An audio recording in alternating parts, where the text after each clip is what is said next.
Assalamu alaikum, dear students and learners. I am your chemistry teacher, Sir Sarfraz Ali Wallah, teaching at Dr. M.A. Qazi Institute of Chemistry, University of Sindh. Today, the topic, the chapter which we are going to study is the chemical equilibrium. This chemical equilibrium is a very important chapter of chemistry. So, before going to explain this chemical equilibrium, I am trying to explain you the types of chemical reactions.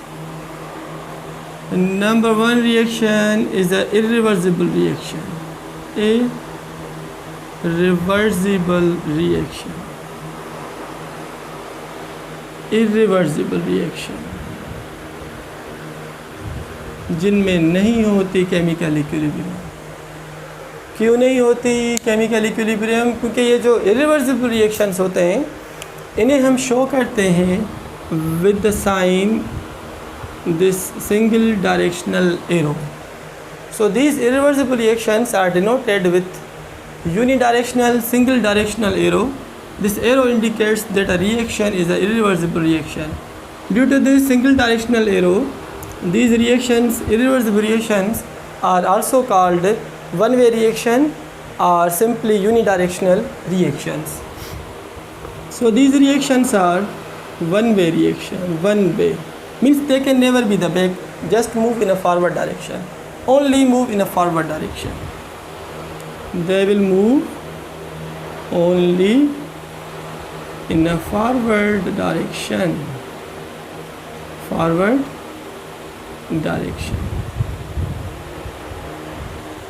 So एक दूसरी definition इसकी ये भी है irreversible reactions की कि in case of irreversible reactions all the reactants completely convert into product. At the end of a chemical reaction, zero amount of reactant is remained in the flask, while 100% या maximum product can be obtained from the flask. So at the end of reactions, reactants completely consume while the formation of product takes place. No amount of reactant will remain in the flask, reacting flask.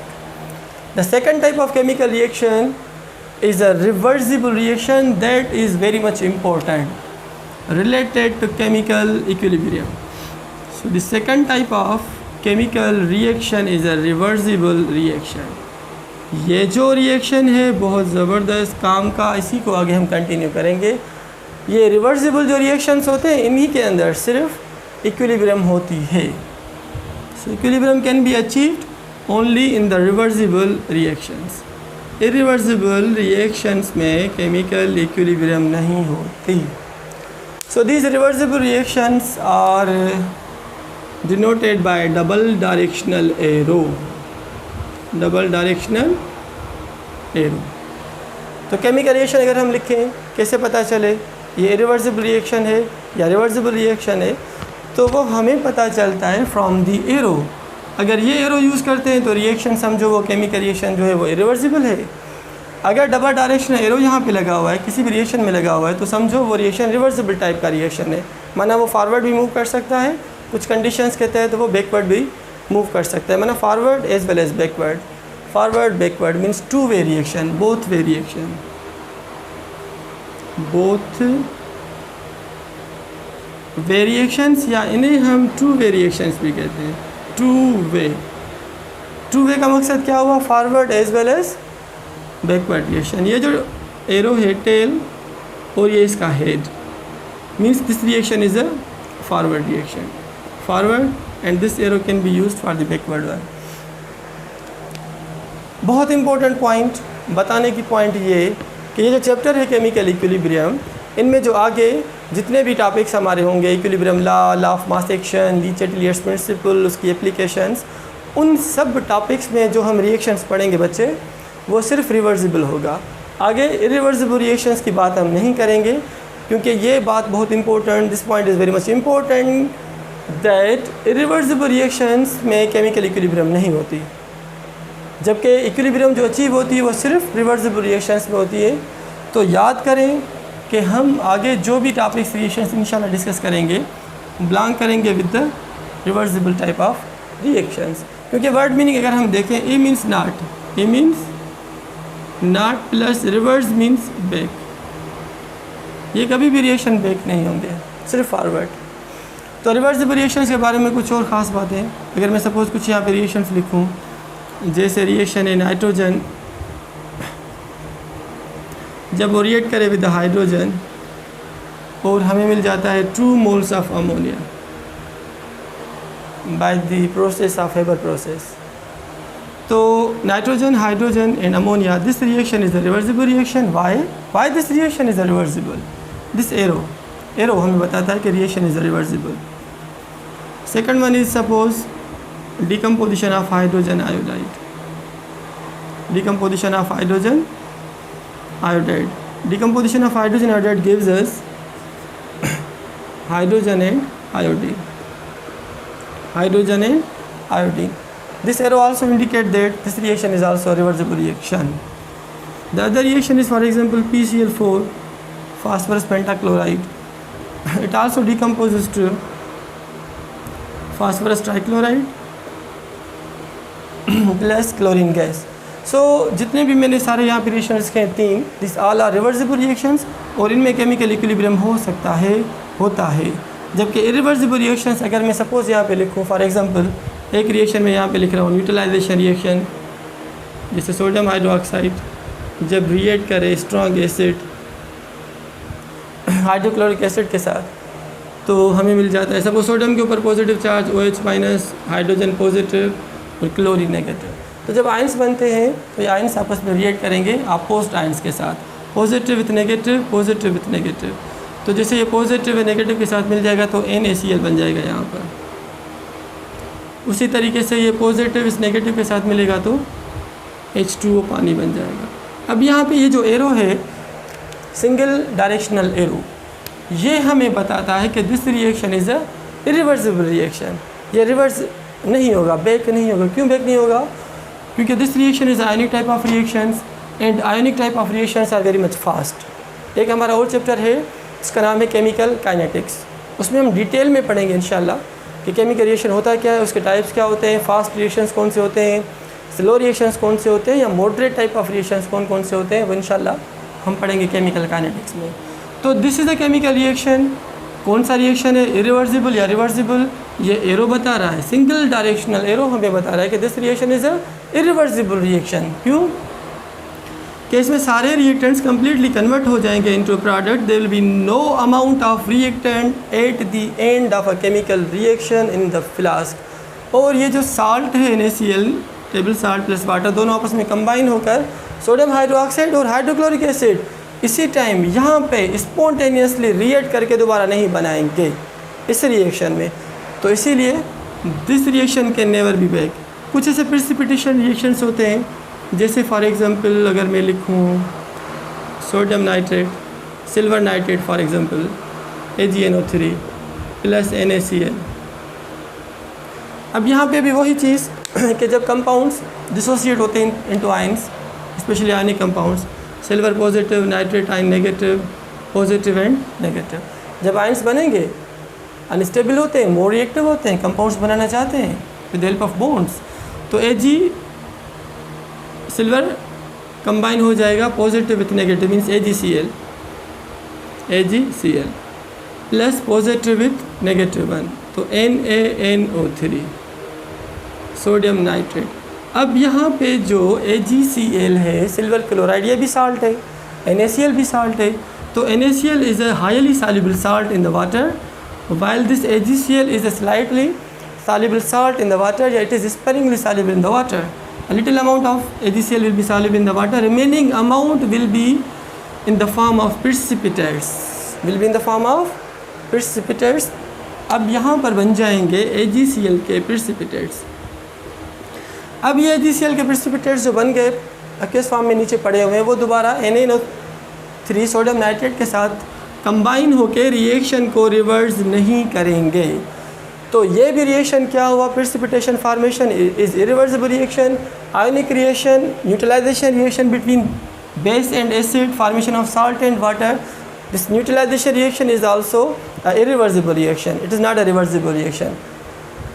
So these reactions are irreversible reactions. No equilibrium will be achieved in such type of reactions. In case of reversible reactions, equilibrium position can be achieved in these reactions. So these are the reactions which can be studied in the further topics. Irreversible यहाँ पे ख़त्म. अब आगे हम irreversible reactions की बात नहीं करेंगे, क्योंकि हम पढ़ रहे हैं केमिकल इक्विलिब्रियम. तो वो होता है किन में? सिर्फ इन रिएक्शंस में जिन्हें हम कहते हैं रिवर्सिबल रिएक्शन. एक बात यहाँ पे बताना बहुत इम्पोर्टेंट है कि जो एरो होता है उसकी टेल साइड को हम रिएक्टेंट साइड कहते हैं. तो this is the tail side of this arrow. अब ये हो गया reactant. Head side are called products. तो अमोनिया इज़ द प्रोडक्ट. जब रिएक्शन फॉरवर्ड है तो नाइट्रोजन हाइड्रोजन हो जाएंगे रिएक्टेंट्स और अमोनिया हो जाएगी प्रोडक्ट. कुछ टाइम के बाद जैसे रेट ऑफ रिएक्शन कम होगा, रिएक्टेंट्स कन्वर्ट हो जाएंगे प्रोडक्ट में, प्रोडक्ट की फॉर्मेशन होगी, थोड़ा थोड़ा प्रोडक्ट बनता जाएगा. फिर रिएक्शन आहिस्ता बैकवर्ड होगा. जब रिएक्शन आहिस्ता बैकवर्ड होगा तो यहाँ पे जो अमोनिया है वो बन जाएगा reactant. In case of backward reaction ammonia can become a reactant and nitrogen और हाइड्रोजन ये बन जाएंगे प्रोडक्ट्स, क्योंकि दोनों ये मौजूद होंगे इन the flask should be a closed one, तब जाके इक्विलिब्रियम होगा. तो जब रिएक्शन फॉरवर्ड है तो this side will be a reactant side, right side will become a product. When reaction is a backward या reversed reaction then right side will become a reactant side while the left side will become a product side. अब इसके बाद मैं आपको बताऊंगा कुछ types या nature of the equilibriums. जैसे हम कहते हैं इक्विलिब्रियम है, तो फिज़िक्स में भी इक्विलिब्रियम के कुछ टाइप्स हैं. बेसिक्स में आपने पढ़ा होगा स्टैटिक इक्विलिब्रियम और डायनामिक इक्विलिब्रियम. उसको पढ़ाने से पहले अगर आप यहाँ से कुछ लिखना चाहें, नोट डाउन करें, पिक दिख लेना चाहें तो you can take the pic, note the material what is written on the board. फिर उसके बाद हम पढ़ेंगे टाइप्स ऑफ द इक्विलिब्रियम.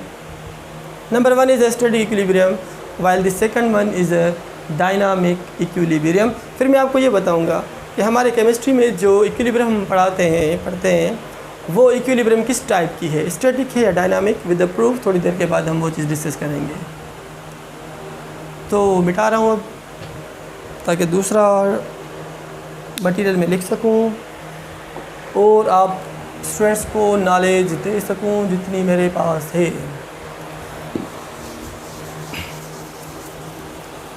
अब ये बात है हुई क्लियर कि इरिवर्सिबल रिएक्शंस में केमिकल इक्विलिब्रियम नहीं होती और इरिवर्सिबल रिएक्शंस को आगे हम नहीं पढ़ेंगे. जो भी रिएक्शंस हम पढ़ेंगे वो सारे रिएक्शंस होंगे कौन से? Yes, reversible reactions. सारे होंगे रिएक्शंस रिवर्सिबल रिएक्शंस. अब आते हैं type of the equilibrium in case of chemistry. Physics में दो होती हैं, स्टैटिक और डायनामिक. स्टैटिक सपोज जैसे थोड़ा मैं आपको बता रहा हूँ कि व्हाट इज़ स्टैटिक इक्विलिब्रियम. एक बुक उठाओ, टेबल के ऊपर रखो, बुक का वेट नीचे आएगा, टेबल का फोर्स उसके ऊपर होगा, दोनों डायरेक्शन की तरफ से फोर्स आएगी. थोड़ा डायग्राम बना रहा हूँ. सपोज़ ये है टेबल, इसके ऊपर आप कोई बुक रखो. बेसिक्स में आप बच्चों ने पढ़ा होगा ज़रूर, उसी को रिपीट कर रहा हूँ यहाँ पे. ये है बुक. अब बुक का जो वेट है वो इस टेबल के ऊपर फोर्स लगा रहा है और टेबल की तरफ से इसको फोर्स यहाँ से ऊपर आ रहा है. तो दोनों फोर्स का क्या है? डायरेक्शन है अपोजिट. ये डाउनवर्ड, ये upward. Both forces have same magnitude but opposite in direction. तो रिजल्टेंट फोर्स इसका ज़ीरो हो जाएगा. फोर्स लग रहा है मगर ज़ीरो. हमें नज़र आ रहा है कि ज़ीरो है, नहीं है मगर है. जो है उसे हम कहते हैं इक्विलिब्रियम. तो चलो इक्विलिब्रियम तो है, फोर्सेस लग रहे हैं, हम ऑब्जर्व नहीं कर रहे हैं, हम आंखों के साथ विद दी सेंसेस इसको नहीं देख रहे हैं, मगर with the third I knowledge के ज़रिए हमें पता है कि इसके ऊपर फोर्सेस लग रहे हैं. नॉलेज की आई से हम इसको देख रहे हैं, थर्ड आई से हम इसको देख रहे हैं, मगर इन आँखों से हमें नज़र नहीं आ रहा. तो इक्विलिब्रियम है. चलो इक्विलिब्रियम है तो भला कौन सा इक्विलिब्रियम है, स्टैटिक है या डायनामिक है? तो देखो इस बुक को देखो, अगर ये बुक मूव करे, रेस्ट पोजीशन में ना हो तो हम कहेंगे ये स्टैटिक. मूव करे, रेस्ट पोजीशन में ना हो तो समझो डायनामिक. हाँ, अगर रेस्ट पोजीशन में यहाँ पे पड़ा हुआ है, मूव नहीं कर रहा, तो बुक बाकी यहाँ पे मूव नहीं कर रहा, वो रेस्ट पोजीशन में होता है. तो ऐसा इक्विलिब्रियम, फोर्सेस लग रहे हैं बिल्कुल, downward upward, downward upward, cancel भी हो रहे हैं, कंटिन्यूसली काम हो रहा है इसके ऊपर, इक्विलिब्रियम अचीव हो गया, तो इस किस्म के इक्विलिब्रियम को हम कहेंगे first type of equilibrium, that is static equilibrium. अब स्टैटिक के बाद जो दूसरा टाइप होता है इक्विलिब्रियम का, that is dynamic equilibrium. Now dynamic equilibrium is a very much important equilibrium in case of chemistry. Both are important, but we have to talk about chemistry. The second one is a dynamic equilibrium. Dynamic, the word meaning of dynamic. Dynamic equilibrium. Static means object should be at a rest position, but in case of dynamic equilibrium, the object should never be, or the particles of object should never be in a rest position, they should continuously move. अगर कोई object move कर रहा है, motion में है, तो समझो वो डायनामिक इक्विलिब्रियम में होगा। कैसा एग्जांपल? फॉर एग्जांपल इसका एक एग्जांपल है, जैसे आप सपोज एक टप उठाएं पानी का, ये टप है, इसके ऊपर मैंने टेप लगाया हुआ है, जिसके ज़रिए पानी इसमें आएगा थोड़ी देर के बाद। This is a tape. अब क्या है, सपोज़ यहाँ पे जो पानी इसके अंदर हमने ऐड किया है, वो पानी के लेवल है ये। अब वाटर मॉलिक्यूल्स यहाँ पे फोर्स लगा रहे हैं कि हम बाहर जाएं, जगह मिल जाए, मगर नहीं मिल रही, क्योंकि this system is close from these three sides. पानी नीचे आ रहा है मगर निकल नहीं रहा बाहर। अच्छा, अब यहाँ पे इक्विलिब्रियम नहीं है। जब हम यहाँ से ऊपर से टेप में से पानी के मॉलिक्यूल्स इसके अंदर डाल रहे हैं, तो डिस्टर्बेंस आ गई, मगर फिर भी यहाँ पे इक्विलिब्रियम नहीं है। तो क्या हो रहा है, फॉरवर्ड रिएक्शन हो रहा है। कौन सा रिएक्शन हो रहा है यहाँ पर? सपोज़ ये है forward reaction, means coming of the water from the tape is a change, that this change is a forward change, means forward reaction. उसी टाइम बैकवर्ड नहीं हो रहा, इक्विलिब्रियम अचीव नहीं हुई। थोड़ी देर के बाद जितना होल सपोज़ यहाँ पे एरिया है, उतने का हम यहाँ पे बना देते हैं। अब यहाँ पे इस कंटेनर को हमने होल कर दिया कंटेनर के अंदर, फिर अब कंटेनर से जो मालिक्यूल्स है वो बाहर आएंगे, तो उतने मालिक्यूल्स बाहर आ रहे हैं। सपोज़ ये अगर फॉरवर्ड है, इनकमिंग पानी का भरना फॉरवर्ड, और यहाँ पे जो स्टफ का कंटेनर का खाली होना वो क्या हो जाएगा, बैकवर्ड। भरना फॉरवर्ड, खाली होना बैकवर्ड। अब दोनों एक साथ हो रहे हैं, forward as well as backward. पानी का भरना क्या हुआ, फॉरवर्ड, पानी का निकलना क्या हुआ, बैकवर्ड। तो जब जितने वाटर मॉलिक्यूल्स अंदर आ रहे हैं उतने बाहर जा रहे हैं, तो इक्विलिब्रियम पोजीशन अचीव होगी, क्योंकि at equilibrium the rate of forward is equal to rate of backward reaction. ये है डेफिनेशन इक्विलिब्रियम की। याद करें सब बच्चे कि what is chemical equilibrium. Chemical equilibrium is the position at which rate of forward reaction, speed of forward reaction is equal to the rate of backward reaction. उसका थोड़ा एग्जांपल मैंने यहाँ पे दे दिया। जितने पानी के मॉलिक्यूल्स आ रहे हैं उतने जा रहे हैं, जितना भरना हो रहा है उतना खाली हो रहा है, तो मीन्स डायनामिक है। यहाँ पे इक्विलिब्रियम आ गई। चलो अब इक्विलिब्रियम तो आ गई, कौन सी इक्विलिब्रियम है, स्टैटिक है या डायनामिक है? चलो पानी आ रहा है, पानी जा रहा है, अंदर के जो मॉलिक्यूल्स हैं वो भी कंटिन्यूसली मूव कर रहे हैं, रेस्ट पोजीशन में नहीं है। तो ऐसा इक्विलिब्रियम जो रेस्ट पोजीशन में ना हो, मूवमेंट में हो, उस किस्म के इक्विलिब्रियम को हम क्या कहेंगे, डायनामिक इक्विलिब्रियम। उसी डायनामिक इक्विलिब्रियम को अगर हम यहाँ पे किसी केमिकल रिएक्शन के फॉर्म में लिखें, जैसे for example nitrogen and hydrogen, ये दो रिएक्टेंट्स आपस में रिएक्ट करके हमें दे रहे हैं प्रोडक्ट अमोनिया। हमें जो मिल रही है यहाँ पे प्रोडक्ट, वो क्या मिल रही है, अमोनिया। तो रिएक्टेंट्स कंबाइन हो रहे हैं और हमें यहाँ पे प्रोडक्ट मिल रही है अमोनिया। वही बात मैं यहाँ पे रिपीट करूँगा सेम, कि if a reaction is forward then the tail side will be a reactant side. तो नाइट्रोजन और हाइड्रोजन ये हो जाएंगे reactants. If a reaction is forward, ammonia will be the product. If a reaction is backward, this tail side will become a reactant side and head side will become a product side. Forward हो रहा है तो ये reactants वो products, backward हो रहा है तो ammonia will decompose into nitrogen hydrogen, तो अमोनिया रिएक्टेंट हो जाएगी और जो नाइट्रोजन हाइड्रोजन ये प्रोडक्ट्स हो जाएंगे। अच्छा, अब यहाँ पे कुछ ऐसा स्टेट होगा जैसे हमने केमिकल काइनेटिक्स में पढ़ा है कि जब रिएक्शन स्टार्ट होता है तो रेट ऑफ फॉरवर्ड रिएक्शन बहुत ज़्यादा होता है, प्रीडोमिनेंट होता है, प्रोडक्ट कम होता है, तो naturally reaction will move from higher concentration to lower, इसे मूव करता जाएगा।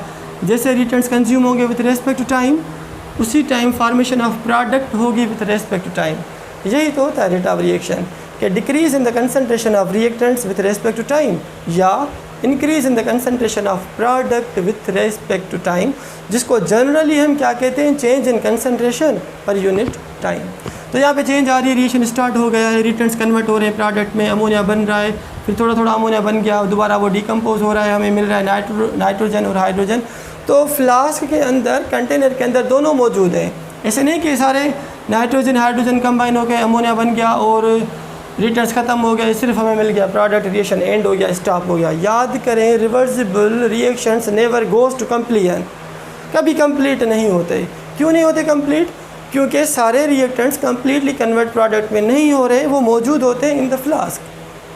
तो इसीलिए रिवर्सिबल रिएक्शंस के नेवर गोज टू कंप्लीशन, जबकि जो इरिवर्सिबल रिएक्शंस होते हैं ना बच्चे, वो क्या हो जाते हैं, कंप्लीट हो जाते हैं। Means all returns completely convert into product हो गए, completely convert into product, back नहीं हो गए, तभी तो उनमें इक्विलिब्रियम नहीं होती। तो याद करें, सिर्फ इक्विलिब्रियम उन रिएक्शंस में होगी जो कभी कंप्लीट नहीं होंगे, एक डायरेक्शन की तरफ नहीं जाएंगे, वो फॉरवर्ड बैकवर्ड दोनों तरफ होंगे। तो इक्विलिब्रियम सपोज अगर हम कहें कि ऐसी स्टेट आ गई जिस पोजीशन में rate of forward is equal rate of backward. Forward means क्या? Combination of nitrogen hydrogen and formation of ammonia. Formation of ammonia is forward reaction, decomposition of ammonia is a backward reaction. दोनों का rate जब same आ जाए तो उस state को हम कहते हैं इक्विलिब्रियम स्टेट। तो इक्विलिब्रियम स्टेट पे एक बात जो बहुत इम्पोर्टेंट है, याद कर लें कि जो कंसंट्रेशन टर्म होता है, concentration eight equilibrium position the concentration of reactants and products will remain constant. Will remain constant कह रहा हूँ, कांस्टेंट कुछ और होता है, सेम कुछ और होता है। मैं ये नहीं कह रहा कि at equilibrium position the amount, the fixed amount of reactants and products is equal या सेम नहीं। जिसकी जितनी कंसंट्रेशन है वहाँ पे रुक जाएगा, स्टॉप क्या हो जाए, रिएक्शन क्या हो जाएगा, स्टॉप हो जाएगा, कोई प्रोग्रेस नहीं होगी। प्रोग्रेस क्या है? सपोज़ प्रोग्रेस ये होती है किसी भी रिएक्शन की कि वो फॉरवर्ड हो जाए और हमें ज़्यादा अमोनिया मिल जाए, ज़्यादा प्रोडक्ट मिले। तो जितना अमोनिया बन रहा है उतना ही अमोनिया टूट रहा है, डिकम्पोज हो रहा है वापस नाइट्रोजन हाइड्रोजन में।